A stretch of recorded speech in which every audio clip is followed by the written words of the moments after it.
Welcome back to Vigor. It is your boy, Stealth Jet, leader of the JSS. If you remember, I made a video entitled Throwback. This will be part 2 of that same type of video. And if you didn't watch part 1, don't worry, you don't have to, even though I encourage you to. I'm going to give you the synopsis of not really the Throwback series, but a Throwback title. You see, if you can remember, way back in the day when I first started YouTube, you'll know that I was, pretty calm, and I explained my thought process, and there wasn't really that much aggression, but a lot more opportunity. And I was a bit more of a, here's what I do, and let's see if you can follow along kind of thing. Well, I want you to follow along kind of thing. So I'm going to do that here. I'm going to try to get it like how I used to back in the day. I say back in the day. Like, what, September, August last year? First thing I do, make the airdrop overweight. And yes, I have my favorite weapon on my back. My favorite weapon on my back, the VSS. Now, here's the thing about making the airdrop overweight. You're betting that somebody is a loot goblin. And yes, I do see the padlock right there, but also I'm waiting. I'm going to get back to my thought in a minute, but I'm waiting because I'm looking at that road and I don't see anybody. I want to make sure at least that way is clear before I go down here and search the other padlock, which is actually right here. Nice. But then somebody hits the detector. Damn, they're quick. Because the detector is to the right of where I spawned at, behind the other building. I make this quick. Gotta make this quick. Grab everything. Keep going. Keep going. Now back to my original point. If you make the airdrop overweight, you're betting that a loot goblin, like me, or how I used to play, will grab said airdrop and try to run with it, to only find that it's overweight and they're slow and they're an easy target. That's what I bet on. But at the same time too, there's an added benefit of their stamina is halved, so there's that. Now I'm not going to run past, in the direction of the detector. That's what I'm not going to do. But I could have done something really cheeky. Shout out to my British lads over across the pond. I could have done something really cheeky and hit that destructive tower. But I believe the time for that has passed. And look at this. There's a third way out from that barred house. I know it's not a barred house right now, but it will be. So to all my new players who only think east and west is the way out from that tiny house, no. Jump across the river. Save your own life. Now, I'm walking along the forest edge here, and I realize that, okay, barred house is right there in front of me. Well, in that direction. Bet? So, what am I going to do about that? Well, I'm going to keep moving. I'm going to keep moving, but at the same time, too, I'm trying to make myself as low noise output as possible. Because if I just hit the detector and I see nobody at the barred house, what am I going to do? Walk to the barred house, but don't go for it. Because maybe there's another dot near the barred house. Maybe there's a dot on a ridge near the barred house. I don't want to walk over there and get shot at by somebody who is overwatching the barred house. So, that's what I'm doing here. So I'm going to crest this ridge and walk along it. It's almost like a sixth sense, where you feel like somebody's nearby. But don't worry, you'll get that sense too. You just got to keep playing the game. And to quicken that sense, you got to keep dying. And I know that sounds dark, and I know that sounds painful. But if you die in this game, which you will multiple times, you gotta take the experience out of it. Yes, it will hurt, but you gotta think, what could I have done differently? And that's what I was waiting for right there.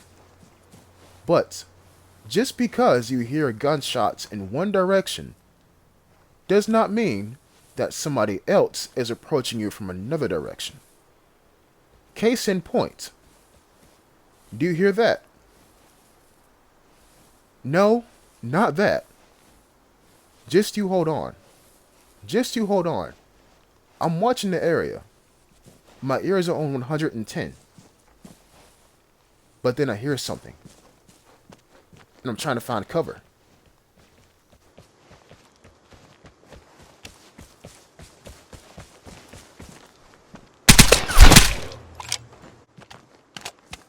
How did that guy not see me? Well, reason number one, tunnel vision. Reason number two, he had a mission. He was on his way to do something. And reason number three, maybe my clothes blended in with a rock, and in the motion blur of him moving, he didn't detect my squishy body against a very hard rock. Hey, the Vigor iceberg is deep. And let that be a lesson to all my players out there. If you're running, you still gotta watch out for people. You still got to.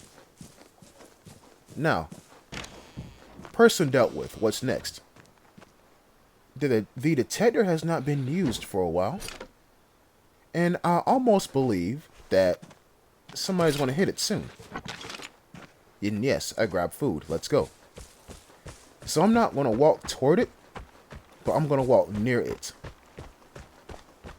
For two reasons. Number one, to see if I get shot at. But number two, and more importantly number two, to hear anybody walking toward it. But I'm walking away from it. As you're saying at your TV right now. I know. And that's the reason why right there. I don't need to be so close to it. Because the crows at that exit will also tell me if somebody's near it. Now, here's where it's going to get confusing. Because this guy can be anywhere. But logically speaking, common sense, they're probably in the sawmill, the workers' quarters area. If not, they're somewhere up high watching that exit, if not watching the workers' quarters. And the best counter position to that area is here. And so that's why I'm looking. But also I'm coming over here to see about fuel. But I'm looking over there, I don't see anybody. If you don't see anybody, change your angle. But I'm also being cautious over here too, because maybe there's somebody in the campsite. It is called a campsite after all. Makes sense, doesn't it? But I'm watching, and I'm looking, and I'm, well, the fuel is still here, so this spot hasn't been looted. But I don't see anybody near that exit either. They must have had enough fuel. But I don't got enough fuel myself. That's only 4, and I need 5. How am I going to get 5? Looting a car. But cars have car alarms. So, that's not going to work out. Airdrop incoming. Get ready. So, use my PSD that I picked up off a dude. And I see that, number one, nobody's near the detector. Okay, cool. So, I guess I'm going to use the detector for myself, as there's nobody nearby. Plane flies overhead, so I'm casually walking up to the detector, knowing that nobody's nearby. Still, take the precaution of making myself a hard target. Go prone, and look. Okay, we got one person going toward the cursed exit on this map, and another person. Remember, direction is apparent whenever you use 2 forms of detection going for the barred house. First time I pinged him, he was on a ridge. Second time, he's real close to the barred house. Makes sense, doesn't it? He's going for it. And so I'm going to try to intercept him. I'm going to try and intercept him. Now, my approach angle is limited because he's coming off the ridge. Now, I could circle all the way around, but by that point, he'd probably be in there, got the safe, and gone. And also, there is no cover besides some soft grass. So I'm looking here, and I'm like, where is he at? But then I see him through the trees, and I see him go prone behind that red barrel. I'm like, okay, headshot, here we go. Line up a shot, and he moves. Now, why do you think he moved? Maybe because he was holding X and looking in my direction behind the barrel, just in case he saw me, which he did. And here's how you know he saw me. You see that glint? He's aiming right at me. I'm a Kobe a grenade, rest in peace. See what he does. I hit him one time. One time, half his health gone. And he wasn't in those trees. He was still behind that red barrel. Now, cover blown. For now. Until I reset. Reset the engagement. So I seen him run to the north. And I'm like, okay. Well, the VSS has a wonderful scope, but the bullet drop is really severe. Pretty sure I've mastered the bullet drop on the VSS. Pretty sure I have, so why not test it out right here? I'm going to crawl up these rocks to get a height advantage. Barred house is at sea level, but I'm above it, which means I got a superlative view over the area. So I'm watching. I'm watching and I'm waiting, looking through the trees. Looking through the trees, don't see anything. It's broad daylight, right? So I should be able to see any and everything. But if you can't, just get higher. But don't get so high to where you miss all the tiny details. Like a black clothes wearing person going through a green bush. But here's what startled me. See that glint? Aiming right at me. But I also see the guy right there. And so I'm like, damn, should I even take this shot right now? Because somebody's aiming right at me. Somebody's aiming right at me. So I crawl out here in the open. And I try to conceal myself by moving behind this tree. And now, they're still aiming at me. Crap, why are they not taking the shot? Get behind this bush, go prone. If they take a blind shot, and I'm standing up in this bush, I'm dead. I'm no longer worried about the guy going for the barred house. I'm worried about that glint right there. Yes, I know he's close. And yes, I'm pretty sure he doesn't know where I'm at. But I can't do anything while that person with that glint over there is watching the barred house. And it makes sense. Remember, I hit the detector and somebody was near the cursed exit. If they turned around, that's them. That's them. So I can't do anything.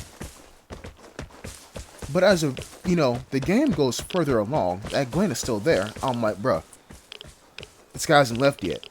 He's really determined on getting this barred house. So, like I said, I'm not worried about the guy at the barred house. I'm worried about that glint. And if that's glint, chances are that weapon's gonna make a really good secondary. So I'm gonna circumnavigate, go behind him, plot the VSS, aim. Damn, it's fake. Really good placed fake glint, because that shit threw me for a very frightful loop. And I'm not going to destroy it. I'm not. Because maybe he doesn't know it's there either. But, it's very probable that he placed it. So I'm walking back up here to see if he's still here. And then common sense kicks in. I need to leave. I need to leave. And so sure enough, that's the first thing that I do. What if I told you that I made a mistake in this encounter? But Jet, what do you mean? You played well. Well, I mean, thank you, but I still made a mistake. The experienced amongst you will know exactly what I'm talking about. But if you don't, let me tell you. Using the detector. Being greedy with my vision. Because I hit that detector, the guy put two and two together and realized I'm going to be coming from that exact direction. I pinged him, and that was good enough. I should have just pinged him and let him go for the barred house out of fear. Because then he wouldn't know which direction he got pinged from, and all the cards would have been in my hand of going for that detector. No, going for him at the barred house, not the detector, I mean. But because I used the detector, he figured out I'm going to be coming from that exact direction. If not, a very good hunch to be coming from that said direction. If I just would have used my PSD and let it go just like that, I'd have been okay. But you never know. That dot we seen on that road still could have been at that cursed exit. You never know. Until next time, peace.